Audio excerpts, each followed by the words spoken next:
Mejor hablar en M24. Esta semana Marcos Carámbula, el candidato propuesto para la presidencia del Frente Amplio por el Movimiento de Participación Popular y respaldado por el Partido Comunista del Uruguay, anunció que no participará de la instancia electoral.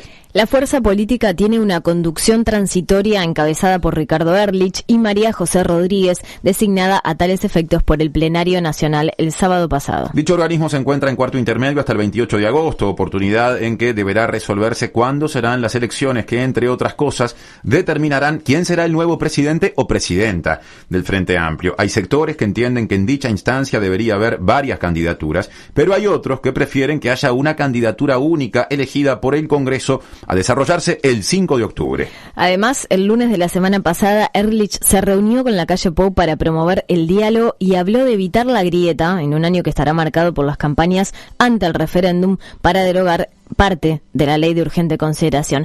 De estos asuntos a continuación vamos a hablar con el coordinador transitorio del Frente Amplio, Ricardo Ehrlich, a quien ya recibimos. Ehrlich, gracias por estar con nosotros. Buenos días. Buenos días. ¿Cómo está? Muy bien. Esta semana, Carámbula, lo que decíamos recién, anunció que por razones biológicas no va a aceptar la postulación a la presidencia del Frente, como se le había solicitado, por parte de dos de los sectores mayoritarios del Frente, el MPP, el Partido Comunista, además de otros sectores. ¿Habló con él luego de esta decisión? Con Carámbula tenemos un largo vínculo de más de medio siglo. Fuimos juntos estudiantes de medicina, comenzamos a militar a nivel estudiantil y nos hemos encontrado en el camino repetidas veces. Últimamente hemos estado trabajando juntos tratando de encontrar caminos para sumar fuerzas para enfrentar la pandemia en esta propuesta de diálogo por la vida. Por supuesto, estamos en estrecho contacto y comuniqué con él recientemente, sí. ¿Cómo impacta este panorama a la interna del Frente Amplio a unos pocos meses de tener que definirse o encaminarse a una resolución? Bueno, Marcos Carámbula era uno de los nombres que concitaba adhesiones importantes. Creo que era un excelente nombre y la fuerza política tiene reservas, tiene nueva gente, tiene gente con largas trayectorias, tiene mujeres y hombres y seguramente en los próximos días van a aparecer nuevas propuestas y se configurarán nuevos apoyos. Creo que es Marcos Carámbula era un excelente nombre, podría haber algunos otros arriba de la mesa y sin duda esto cambia un poco el panorama de las próximas semanas y los próximos meses, pero encontraremos el camino y por otra parte Marcos Carámbula seguirá siendo un compañero que estará absolutamente presente en la vida no solo del Frente Amplio, sino del país, ¿verdad? ¿Se inclina por ir a candidaturas múltiples o que se elija en el Congreso una candidatura única? Es un tema interesante, es un tema importante y está justamente a consideración en este momento del conjunto de la fuerza política. Se han expresado, ustedes han hecho un muy prolijo resumen al introducirme, previo a mis palabras, hicieron un muy buen resumen de la situación y de los pasos que se están dando. A nivel del plenario se han dado, hemos manifestado distintas preocupaciones considerando distintas alternativas y la situación que se le plantea a la fuerza política es esta. Es muy importante que la presidenta o el presidente que resulte electo por el mecanismo que sea pueda lograr tener amplios apoyos y contar con fuerte respaldo, dada la complejidad del panorama político que tenemos por delante, no solo a nivel de lo que puede ser, proyectar la fuerza política hacia el futuro, que ese es un gran desafío, del panorama complejo que tenemos a nivel del país, donde la fuerza política tiene que estar al lado de la gente. Esas tareas requieren, por supuesto, un fortalecimiento del nuevo proyecto de la fuerza política, el proyecto hacia adelante, pero sobre todo un fuerte respaldo a quien tendrá que asumir el timón en esa etapa. Entonces los respaldos son muy importantes, más allá de los porcentajes que resulten en la elección por un mecanismo o el otro. Lo otro es, hay que asegurar, creo que el conjunto de la militancia frente amplista, pero no solo eso, no solo los que acompañan las instancias internas, las bases organizadas, los comités y los militantes de los sectores, sino la población que ha depositado en el Frente Amplio sus esperanzas, que impulsa, que yo creo que el Frente, si repasamos la historia, cumplió 50 años, ha acompañado lo que ha sido el movimiento popular, ha estado al lado de ese movimiento popular que abre puertas y que comparte los sueños que una fuerza política va a tener que asumir e interpretar. Y en ese sentido, el mecanismo de elección, independientemente del método de elección, tiene que ser sentido por el conjunto de la fuerza política como una instancia altamente participativa y democrática, sea cual sea el mecanismo. Entonces, lograr, yo creo que esas son las dos cosas que pesan en las distintas opciones que se resumen a llegar a una elección en un Congreso donde se requieren mayorías muy importantes, ¿no?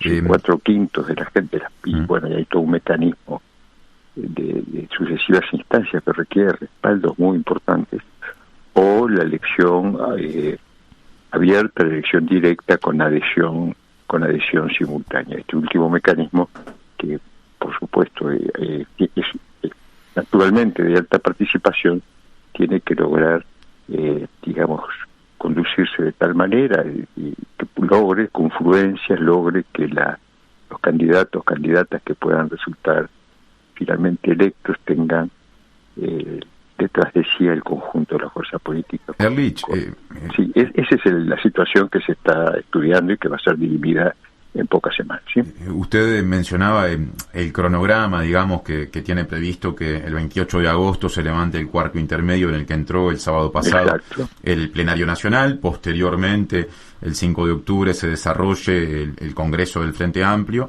y bueno, el 28 de agosto, en la reanudación del plenario, digamos, se deberían fijar la fecha de las elecciones. Usted también dijo, cuando hablamos de la situación de Marcos Carámbula, que bueno, que de alguna manera era un elemento novedoso que cambiaba un poco la ecuación, o que generaba un nuevo escenario. ¿Está en cuestión que pueda haber elecciones a fin de año? Es decir, ¿es una posibilidad que ese cronograma se altere?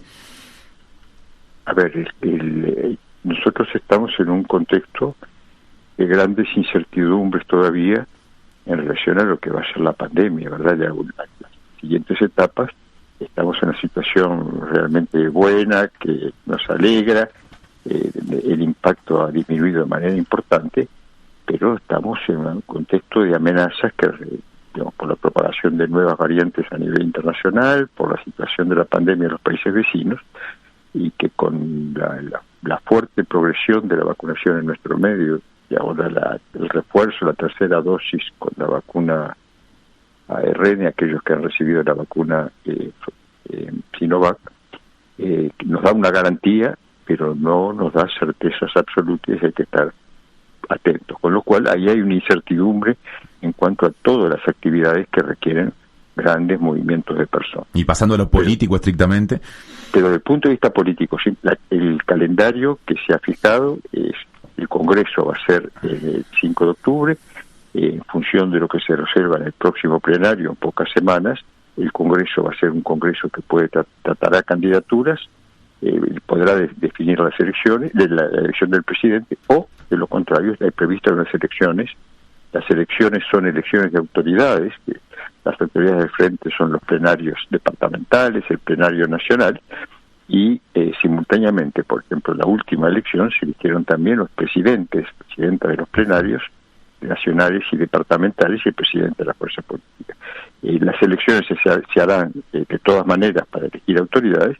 Hay que definir si van a incluir la elección de los presidentes de plenarios y de la propia fuerza política. Ahora la fecha de elecciones ya está fija y ya han convocado formalmente. Bien, eso va a ser en diciembre. Sí, el 5 de diciembre es la fecha prevista. Ahora, usted y María José Rodríguez están realizando una tarea transitoria, de coordinación transitoria. Exacto. ¿Qué pasaría con ustedes si finalmente en diciembre se determina que esas elecciones afecten, sí, o abarquen la cuestión vinculada con la conformación del plenario, pero no la presidencia de la fuerza política? No, ese escenario no está en este momento arriba de la mesa. sería un accidente, sería algo accidental, digamos. No está arriba de la mesa esa alternativa. Las tareas que hemos encarado con María José Rodríguez son digamos, una transición no solo de autoridades, sino es una transición que implica un Congreso que va a revisar el camino recorrido, pero sobre todo va a mirar hacia adelante, va a marcar las grandes avenidas por las que va a asumir su desafío la fuerza política, va a comenzar a transitar, al mismo tiempo que tenemos una agenda nacional marcada por una cantidad de elementos centrales para la vida del país.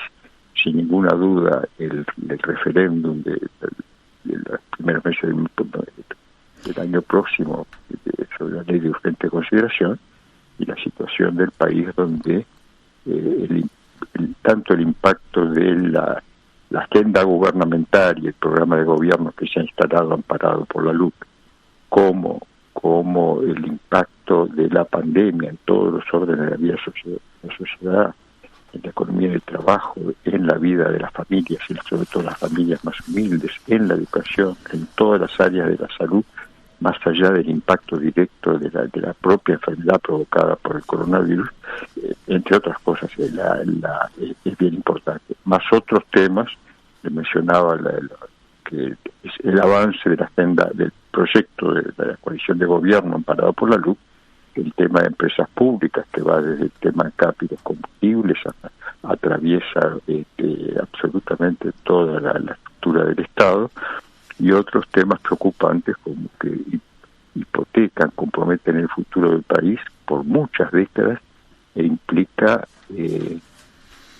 complejidades para poder enderezar, resolver, buscar vías alternativas en el futuro, como lo puede ser el tema del puerto, entre otros. Uh-huh. La agenda es importante. La fuerza política se debe estar al lado de la gente, asumir su agenda interna, pero tiene que estar con la gente y al lado buscando la mejor solución de los problemas y los desafíos actuales del país. Bien, volviendo justamente a la agenda interna, la paridad generó discrepancias antes y durante el plenario en que se lo presentó únicamente a usted como coordinador transitorio.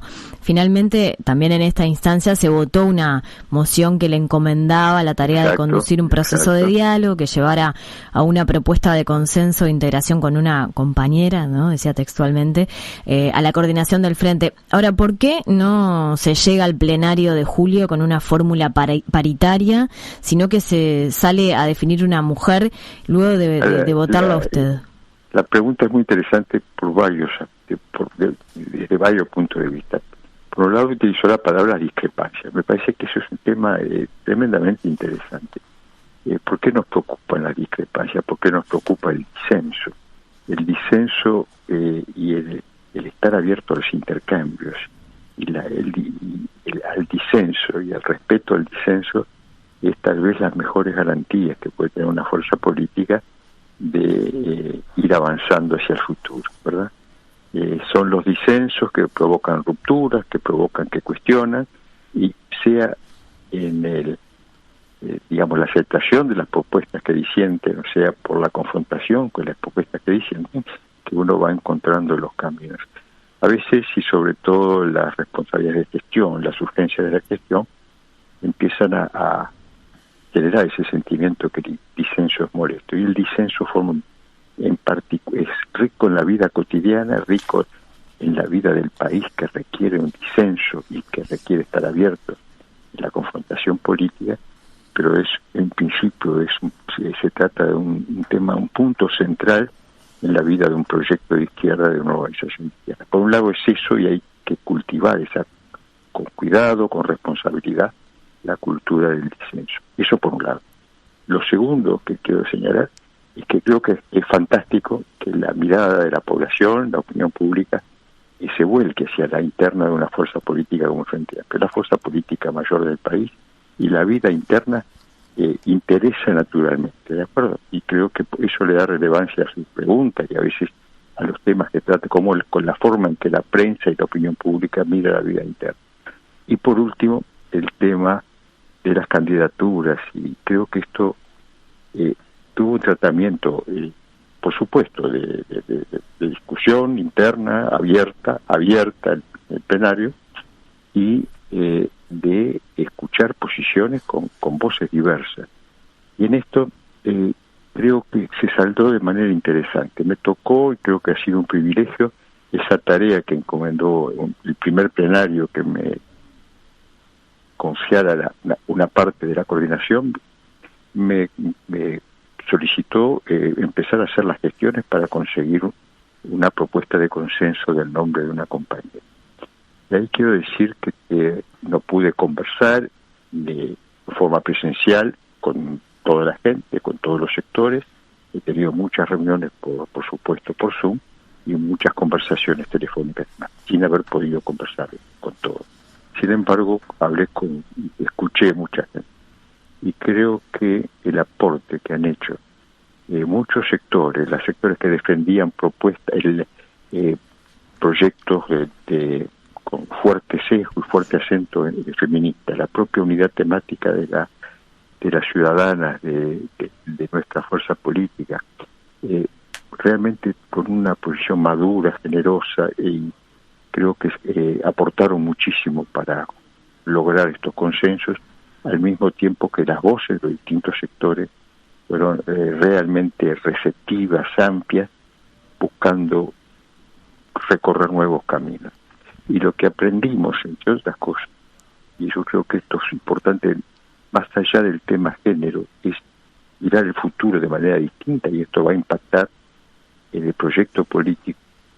Nuestro proyecto político tiene esas agendas de género, agendas de jóvenes, agendas ambientales, agendas del territorio, la descentralización, pero sobre todo lo que llamamos interior, seguimos llamando interior. Y nos empezamos a dar cuenta del tema, esta discusión y otras nos han ido mostrando de que no se trata solo de agenda, se trata de asumir estos desafíos como perspectivas que atraviesan un proyecto político.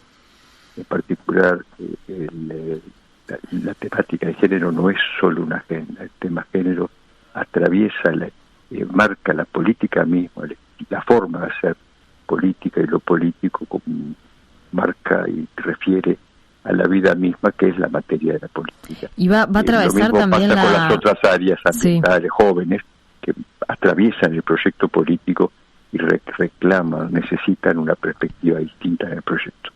Va a atravesar también el tema de las postulaciones a la presidencia. El sector liderado por Cristina Lustenberg-Parr emitió un comunicado antes del plenario en el que señalaba alarma por posibles postulaciones solo de varones a la presidencia. Por otra parte, también el Congreso ratificó la paridad de género para los cargos electivos. ¿Cómo se va a resolver en la aplicación práctica de este principio? A ver, también es interesante. Yo me tocó, al asumir, yo señalé, por supuesto, no podía soslayar hablar de la temática de género, y afirmé algo que aprendí, que no es solo un tema de aritmética, pero pasa por ahí. El tema de la paridad cuestiona, sacude la vida de las políticas, sacude la vida de las sociedades, y de nuestra sociedad en particular, y plantea desafíos mayores. Asumirlo con responsabilidad requiere no solo asegurar una aritmética en listas y en estructuras, requiere mucho más que eso, requiere asumirlo profundamente, toda la vida en todo sentido, y en la vida política. Pero hay otro tema que es interesante y que es desafío. Yo le mencioné el tema interior y cómo tenemos que pensarlo distinto. El hecho de tener una compañera con la cual compartimos esta etapa de coordinación transitoria, no implica que la compañera venga a Montevideo a compartir las tareas. Implica pensar la coordinación de una manera distinta. Es una fuerza política que tiene que asumir como presente, construyéndose y proyectándose desde todos los rincones con toda la gente, y eso implica desafíos que vamos a tener que ir aprendiendo cómo resolverlos. Pero voy a contar algo cuando uno va ya ha recorrido largos caminos y empieza a pensar que sabe mucho y empieza a sentir esa soberbia de que sabe todo, y después la vida le va mostrando que tiene que seguir aprendiendo. En estas pocas semanas, 15 días en que estoy en esta nueva tarea, he escuchado muchas voces y tengo numerosas reuniones como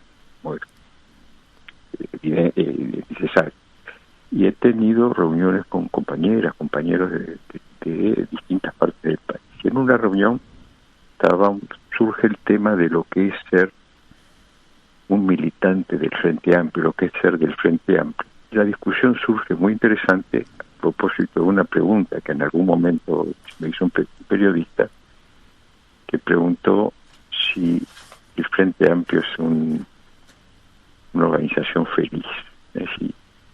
Y eso no solo me hizo reflexionar, y se lo dije al periodista, creo que trascendió en una nota, sino que ha generado interrogantes en nuestra gente, en nosotros. Y este tema se planteó en una reunión, del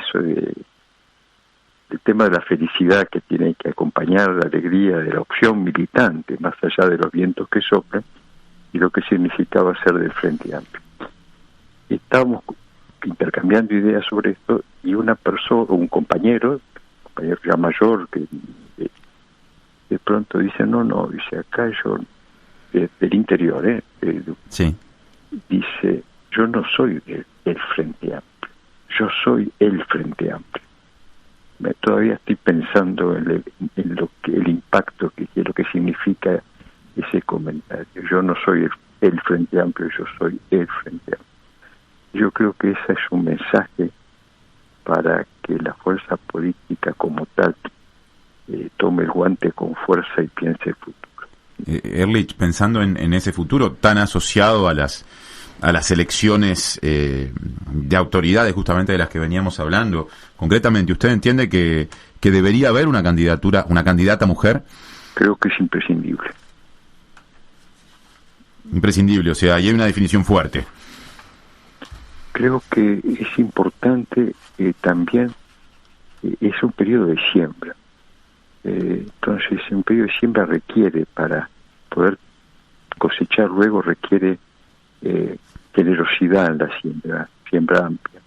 Requiere también la paciencia que requiere el tiempo de espera, pero también de cuidado, ¿verdad?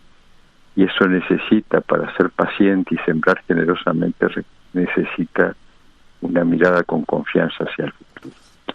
Estamos en un tiempo de siembra, y creo que tenemos que jugar con la mayor generosidad, apertura y sobre todo con esa confianza para poder explorar nuevos territorios. Me parece que la candidatura de compañeras, sea cual sea el procedimiento que se seguirá de los procedimientos absolutamente estatutarios, que están previstos, nos han acompañado, son ya casi 50 años, más de 50 años, unos meses de trayectoria.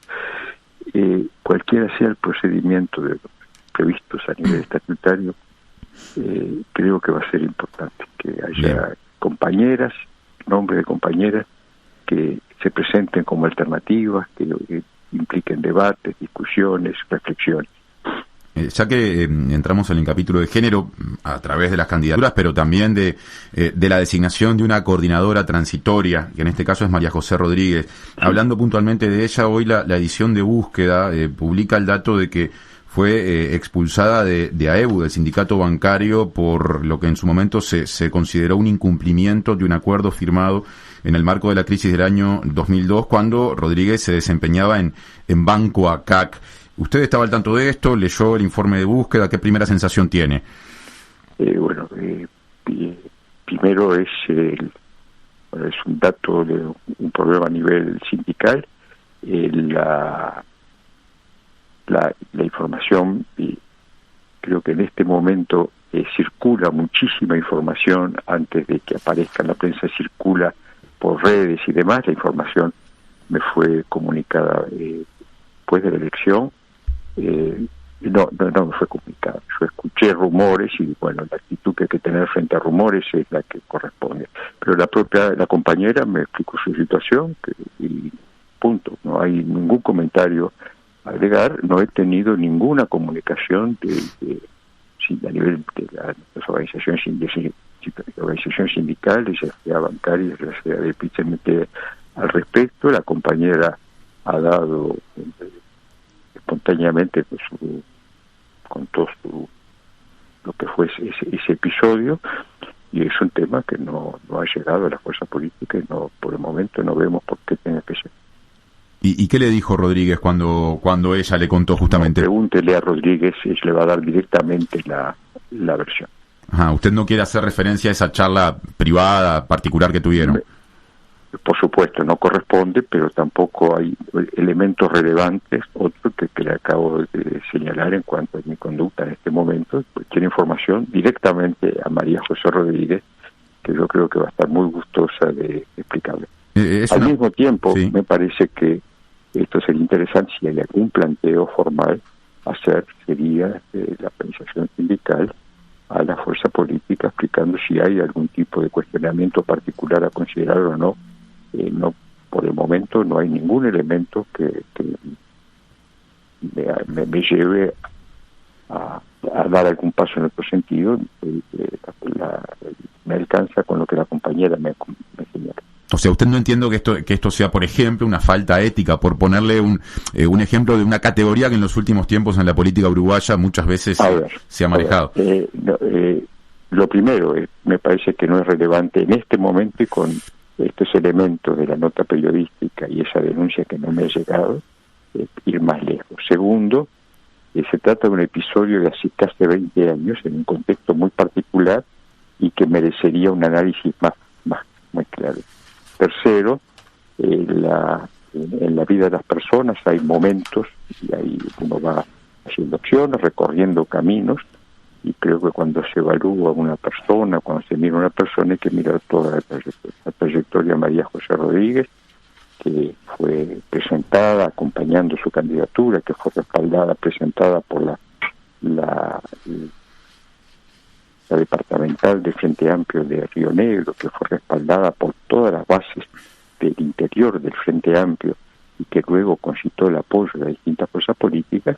Se basó en su trayectoria larga como militante social, militante en distintos espacios sociales de su ciudad natal y su departamento, de su ciudad donde vive, que es del departamento, y en las responsabilidades y en la forma que las cumplió a nivel político. Fue candidata en la lista de la elección del intendente a la intendencia de Río Negro, así que cuenta con un alto respaldo, que producto de lo que fue su conducta durante un largo camino, ¿verdad? Ehrlich, entonces, mismo en mi propia vida, cualquier elemento puntual que uno analice corresponde, después de que pase el tiempo y uno va cometiendo errores una vez, otra vez, corrigiendo, pero siguiendo adelante, hacer una evaluación del recorrido, ¿verdad? Le proponemos hacer una breve pausa para hablar sobre la reunión que tuvo con la calle, por ejemplo, hace poco. Sí.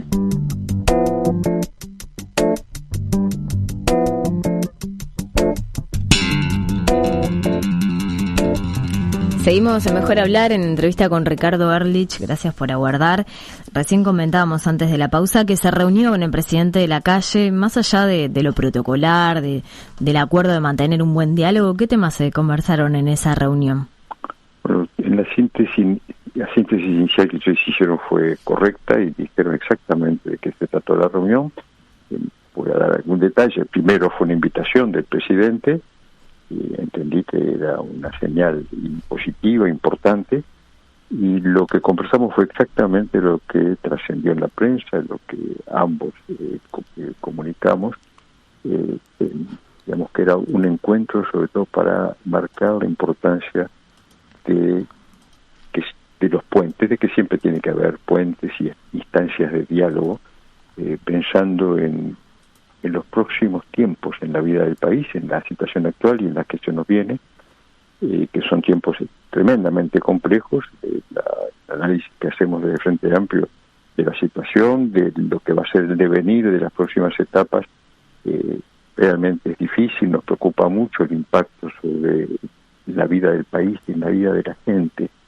Va a ser realmente cada vez más duro, con unas instancias a nivel de la agenda política extremadamente complejas, de confrontación. Usted habló de grieta.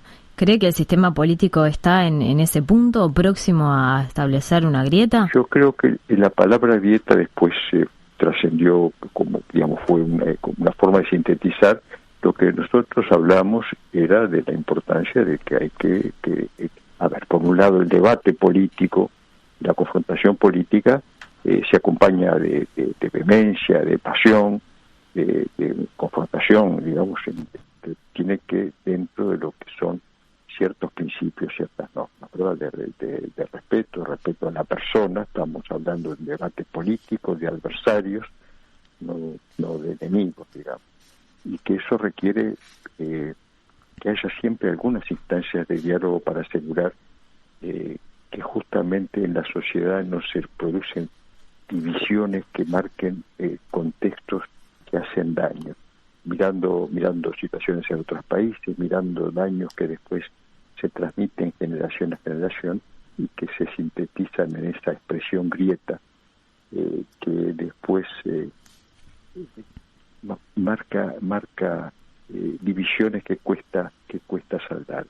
En la vida democrática requiere fortalecer la democracia, implica esa confrontación, esos debates con vehemencia, y sobre todo cuando hay proyectos de país muy diferentes, muy diversos, como lo que nos está pasando en este momento, y gobernar, construir hacia el futuro, pensar, no hay nada eterno, todo es efímero, pero la construcción, las construcciones de país, las construcciones de sociedad no pueden oscilar y barrerse de un plumazo de un momento para otro, requieren pensar en cierta sostenibilidad. Eso requiere consenso, eso requiere en distintos momentos, a nivel parlamentario mayorías, requiere a nivel de la sociedad, a saber alcanzar consensos, negociaciones que permitan dar pasos y seguir construyendo. Bien. Hoy el Frente Amplio es el partido político mayor del país, constituye una oposición en estos momentos a la coalición gobernante, y en el futuro habrá otras condiciones y seguiremos así, y va a haber que seguir construyendo mayorías y acuerdos y confluencias para, más allá de la confrontación de proyectos, seguir avanzando sobre todo en aquellos temas que comprometen al país y a la sociedad por mucho tiempo más allá del periodo de gobierno. El ejemplo del puerto es muy claro, se está hablando de 50 años, más de 10 ahora. Lo que pueden ser decisiones sobre las empresas públicas no es algo coyuntural, es algo que cualquier decisión que se tome marca al país por largo tiempo. Las decisiones y los rumbos de la educación no podemos improvisar para un periodo, hay que pensar en que eso trasciende los grandes cambios de lo que son las bases a nivel jurídico, las grandes estructuras del Estado. Entonces es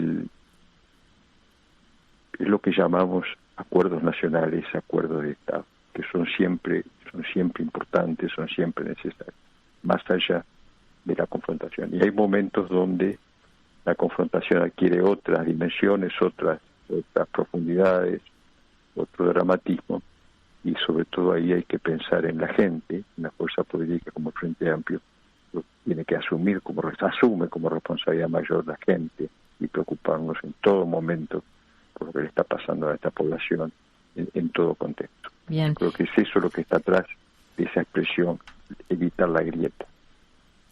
Recién nos introducíamos en el terreno de la ética, o por lo menos le hacíamos una pregunta en este sentido a raíz de la publicación de búsqueda sobre Rodríguez. Sí. Hay otro caso que ha generado repercusión y de hecho también consecuencias políticas, como fue el cese a un funcionario de la Intendencia de Canelones, que es esto también que dio a conocer el programa de Canal 4 sobre la deuda de Andrade. ¿Reaccionó bien el Frente Amplio ante la denuncia sobre las deudas por contribución que mantiene el senador Oscar Andrade con la Intendencia de Canelones? Cualquiera de nosotros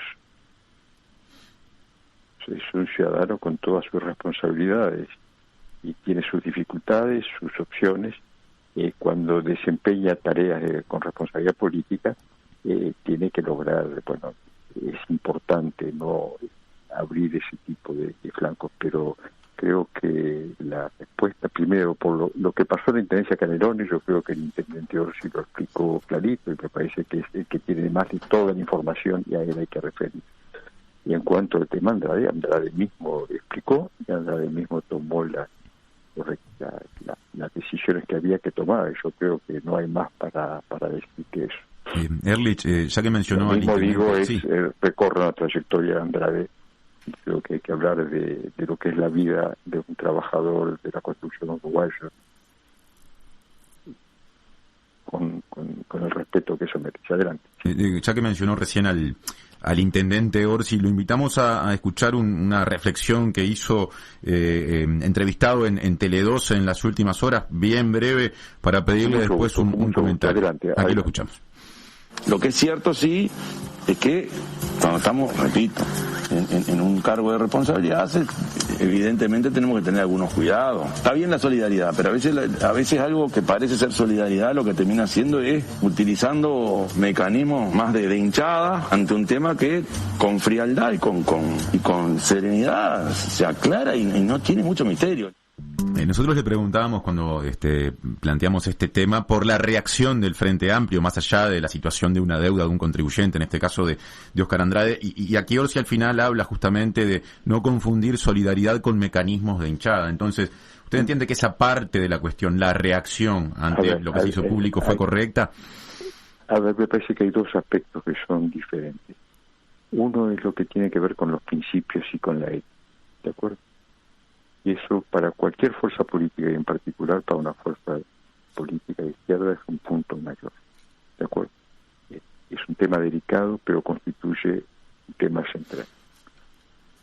Hay otro aspecto que tiene que ver con los errores, y hacer implica asumir que se puede cometer un margen de errores. Y hay errores que tienen distintas implicancias y distintos costos. Y cuando se comete un error, y sobre todo con distintas responsabilidades a nivel público, entonces creo que por lo que puede ser la consecuencia de un error, y a veces hay errores que tienen sanciones administrativas, otras sanciones en la esfera judicial, y hay errores que determinan desde el punto de vista político de las decisiones para corregirlo o que pueden ser incompatibles con la confianza en una tarea, y eso creo que son dos cosas distintas. No me corresponde a mí hablar del error. El intendente Orsi lo aclaró, el audio fue muy claro, así que no tendría otro comentario. Yo separaría las dos cosas. Muchas veces se unen en un error no es solo un error, sino una falta ética. Creo que en este caso además la reacción del intendente fue muy rápida, su mensaje fue muy firme y fue muy claro. Y me remito a lo que ha sido la trayectoria de distintas responsabilidades a nivel nacional o departamental que ha tenido la fuerza política y la conducta que distintos jerarcas responsables han tenido ante distintas situaciones.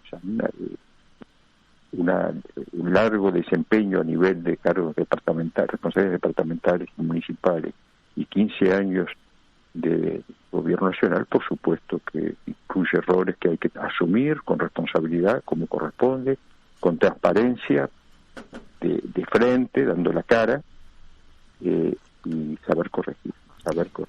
Bien, la otra alternativa es hacer poco o no hacer nada, y ahí uno está cubierto. Me parece razonable, importante que miremos con la lupa, con la atención. Creo que una sociedad vigilante, a través, sobre todo, y además que esté atenta, informada, es muy importante, y al mismo tiempo tenemos que saber dar los elementos para poder valorar adecuadamente cada situación. Ahora, más allá de la trayectoria del senador y de la dimensión de lo que usted consideró un error por parte de Andrade, ¿cómo digamos, valora la defensa cerrada de este error antes de que el senador lo asumiera como un error, antes de conocerse siquiera las denuncias por parte del programa de televisión? A ver, ¿te refiere a la defensa cerrada de quién? De, por ejemplo, el senador Daniel Olesker, de la intendenta Carolina Cose, que se expresaron en redes sociales antes de que el senador asumiera el error. Yo creo que hay un conocimiento de una persona, de una trayectoria, de un compañero, que con su vida, con su ejemplo, porque están iluminando un aspecto y no iluminan todo el resto, y eso genera una confianza en la persona, una confianza en el compañero, y con la confianza implica también el esperar no solo explicaciones, sino si hay un error, que se asuma, que se corrija, ¿verdad? A priori yo creo que esa confianza forma parte es necesaria en la vida para recorrer caminos juntos, y la comparto, ¿no? Ricardo Ehrlich, co-coordinador transitorio del Frente Amplio, muchas gracias por compartir esta muy amable, por hablar. muy amable. Hasta la próxima. 97.9 FM Montevideo. 102.5 FM Maldonado. Escucha distinto.